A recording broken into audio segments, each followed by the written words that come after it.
Salut à tous, bienvenue dans cette nouvelle vidéo. On va évoquer l'actualité mercato du Paris Saint-Germain. Nono est avec nous, salut Nono. Salut Sacha. Alors, revirement de situation dans le dossier Manuel Ugarte. Ugarte avait choisi Chelsea. Chelsea qui proposait plus en transfert, mais le Paris Saint-Germain propose plus en salaire. Manuel Ugarte veut aller au Paris Saint-Germain alors que le Sporting aimerait bien le mettre à Chelsea. Sauf pour le Sporting, malheureusement pour eux, Chelsea s'est retiré des négociations. Il n'y a plus que le Paris Saint-Germain qui est sur Manuel Ugarte.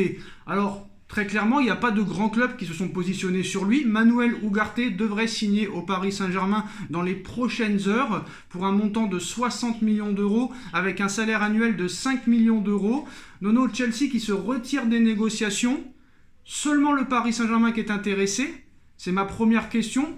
Est-il si fort que ça? Vaut-il vraiment ces 60 millions d'euros? Est-ce que Paris va encore se tromper comme il s'est trompé avec Vitinha? Ou peut-être Danilo, parce que Danilo est très sympathique, mais sur le terrain, c'est pas exceptionnel. Vont-ils se tromper aussi comme d'autres joueurs surtaxés, on va dire, en transfert? Asensio aussi devrait signer dans les prochains jours. Asensio, Manuel Ugarte vont devenir parisiens, alors que le nouvel entraîneur n'a même pas été intronisé. Alors déjà, est-ce une erreur de dépenser 60 millions d'euros sur un joueur dont personne ne veut réellement, à part Chelsea, 12e de Première Ligue? Et la deuxième question que je te pose, est-ce une erreur déjà de recruter deux joueurs alors que le nouveau coach n'est même pas encore intronisé? Ah ben là, je suis totalement définitif là-dessus. C'est incroyable. Il n'y a qu'à Paris que tu vois ça. On recrute des joueurs avant que l'entraîneur soit là. Alors, c'est toujours pareil, Ugarte, c'est une belle promesse. Mais est-ce que, par exemple, si c'est Nagelsmann, est-ce que ça rentre dans les plans de Nagelsmann, Ugarte? Est-ce que Asensio, ça rentre dans les plans de Nagelsmann? On ne sait pas. Donc, on fait toujours les choses à l'envers. Voilà, ça ne changera jamais. Nagelsmann, Luis Enrique ou un autre? Parce que pour l'instant, rien n'est officiel. Oui, bien sûr. Rien n'est officiel. Alors moi, je suis pas emballé par le joueur. J'ai regardé un petit peu. Je trouve que c'est très très cher. Et surtout, moi, quand il n'y a que deux clubs, quand il n'y a que seulement deux clubs qui sont dessus, et ces deux clubs-là qui n'ont pas non plus surnagé en Ligue des Champions cette saison, de l'autre côté, tu as un 12e de Première Ligue, et de l'autre côté, tu as le Paris Saint-Germain. Ni le Real, ni Manchester City, ni le Bayern, ni le Barça ont été sur lui. Donc je trouve que c'est un transfert très facile. Je pense que le Sporting Lisbonne, très clairement, profite de la situation. Mais moi, très clairement, voilà, Manuel Ugarte et Marco Asensio sont actuellement à Paris pour s'engager avec le Paris Saint-Germain, Nono. Donc, deux joueurs dont, très clairement, moi, je n'étais pas pour. Je ne voulais ni l'un ni l'autre. Malheureusement, c'est pas nous qui faisons le recrutement. Bon, j'espère que je me tromperai. C'est un joueur prometteur, apparemment, Manuel Ugarte, avec un très bon profil, que apparemment le Paris Saint-Germain recherche depuis plusieurs années. Pour moi, malheureusement, c'est un recrutement très rapide, peut-être pour éviter la panique. 5 millions d'euros par an, c'est quand même mieux que 10 millions, dont on parlait il y a quelques jours. La signature de Ugarte, ouvre de manière, on va dire, très prometteur ce mercato. Pas parfaitement, mais je demande à voir quand même. Et je trouve que 60 millions d'euros pour un milieu de terrain qui n'a encore rien démontré. D'accord, il est jeune, d'accord, c'est le prix du marché de 2023. Mais je trouve quand même qu'on s'est peut-être un peu emballé. J'espère me tromper. Eh bien, Sacha, moi aussi, j'espère qu'on se trompe. Bon, maintenant, on peut lui laisser faire ses preuves. Maintenant, autre chose.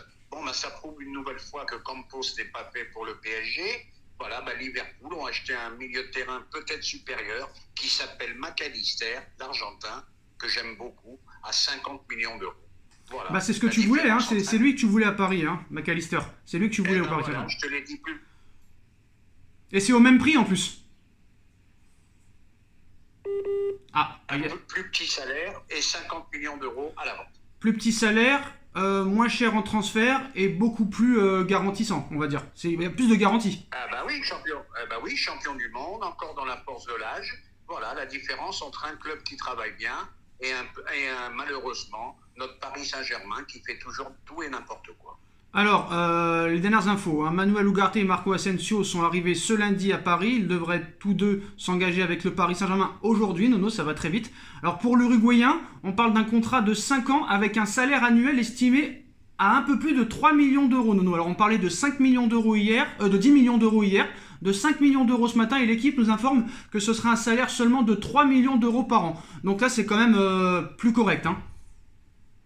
Eh ben là, ça paraît plus raisonnable, hein, je pense, ça paraît plus raisonnable. Et puis bon, le joueur est jeune, le joueur est prometteur.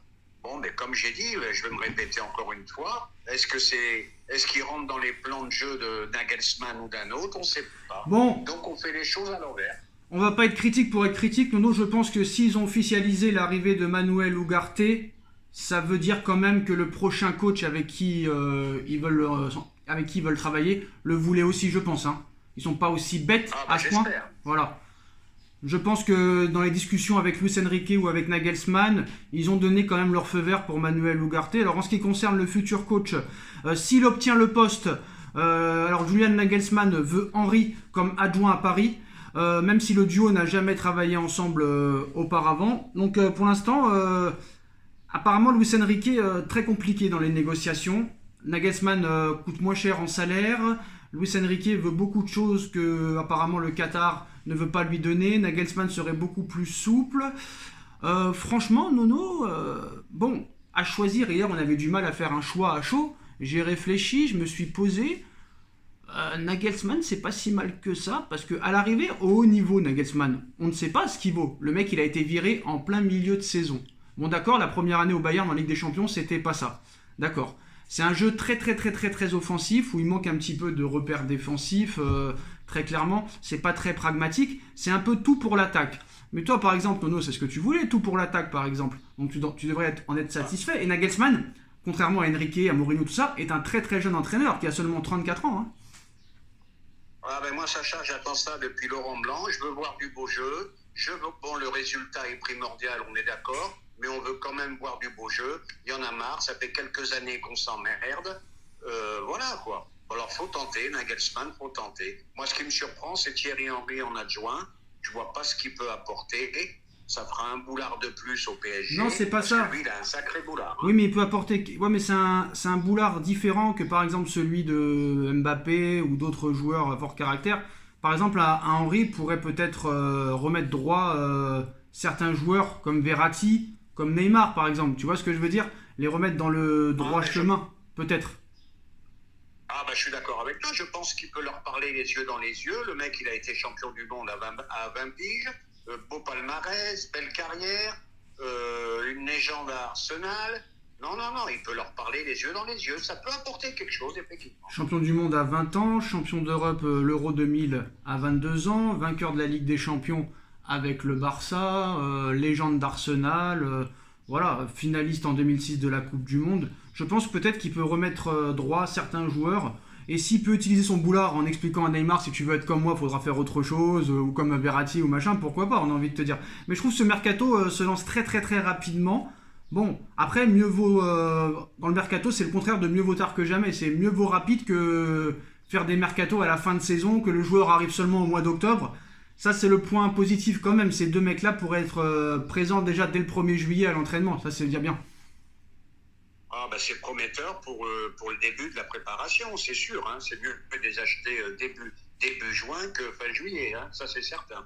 Voilà. Et en ce qui concerne le Real Madrid qui va faire une offre de 150 millions d'euros pour Harry Kane. Apparemment, il y a un accord Chelsea-Real Madrid pour Havertz. Là, le Real Madrid aussi pourrait boucler l'arrivée du milieu de terrain anglais du Borussia Dortmund, Jude Bellingham. Le Real Madrid va frapper fort pendant ce mercato d'été, hein, surtout avec le départ de Benzema. Ah bah ce trio-là, très gros mercato du Real. Harry Kane, le joueur que je voulais pour le PSG. Ouais, attention, hein, il n'y a rien de fait pour l'instant. Il n'y a rien de fait pour l'instant, attention. Hein. Oui, rien de fait, mais je parle au cas où ça se fait. S'ils font Kane et Bellingham, c'est du très et Havertz aussi. Il y a un accord avec Havertz aussi. Et Havertz, très bon joueur également. Donc voilà, ça peut-être ce sera une meilleure année que l'année prochaine au niveau Ligue des Champions, parce que on est d'accord pour finir sur cette vidéo, Nono, c'est l'une des pires Ligues des Champions de l'histoire qu'on a connue. Hein. Au niveau jeu, au niveau suspense. Bah, espérons que City nous fasse une finale extraordinaire. Je voulais juste rajouter une petite chose, Sacha. Je viens de lire que Campos, ça lui a été refusé. Il a fait un forcing inimaginable pour garder Galtier. C'est pour te dire que je ne sais pas si lui ne doit pas sauter non plus. Il a fait un forcing. Refusé. Il a fait un forcing inimaginable pour garder Galtier. Et une fois qu'ils lui ont dit non, il a fait un forcing inimaginable pour Mourinho. Ils ne l'ont même pas écouté. Alors s'il ne l'écoute pas, autant le jeter et prendre un autre directeur sportif. Hein. Ah bah je pense, parce que là, il n'a plus aucune, comment dirais-je, il a plus aucune autorité en tant que directeur. Et apparemment, sportif, même le Celta Vigo n'est pas content de son travail, apparemment. Hein. Oui, ça a été une grosse déception pour moi. Et peut-être que la déception va continuer. Voilà les postos, hein. C'est l'actualité du jour. Alors Manuel Ugarte et Marco Asensio sont à Paris aujourd'hui. Ils vont passer la visite médicale normalement cet après-midi ou ce soir et devraient signer leur contrat dans la foulée. Ce sera officialisé soit ce soir, soit demain. Dites-nous en commentaire ce que vous en pensez. On like, on partage, on commente, on s'abonne. Merci Nono d'avoir été là. Et on se retrouve très vite pour une nouvelle vidéo. Salut à tous. Tchuss.